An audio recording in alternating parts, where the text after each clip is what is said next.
Здравейте! Днеска ще правим чизкейк и за основата ни трябват 100 грама бадеми, 1-2 лъжички мед и 1-2 лъжички фъстъчено масло, които ще смесим в купа.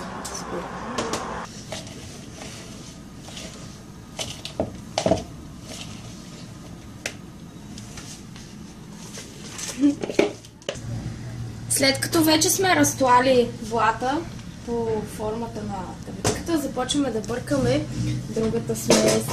Зато ще ни трябват 350 грама крема сирене, възможно най-ниско масленото, към 200-250 грама йогурт. В случая използваме йогурт с ягода. Ниско маслен. Да, всичко е ниско маслено. Този е с ягода, защото отгоре ще сложим нарязани ягоди, които тук се виждат. И тук имаме един скуп протеин шоколад и половин скуп касеин протеин, понеже реших да ги смеся, за да няма много вкусен шоколад. 2 яйца и 2 лъжички стевия. Сега какво ще направим? Ще вземем крема с сиренето. Ще си вземем чиста купа, задължително по желание. Взимаме чистата купа.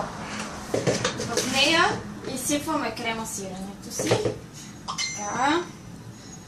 Вече съм се омазала с какво ли не.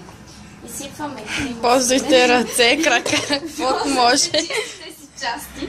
Изсипваме крема сиренето, което трябва да размекнем с една лъжица.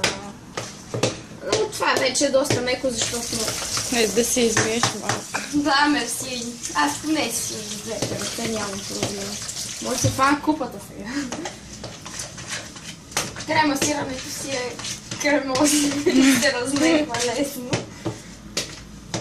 След това взимаме една чиста лъжица, взимаме стевия, за да ни стане по-сладичко, слагаме 2 супани лъжици от нея.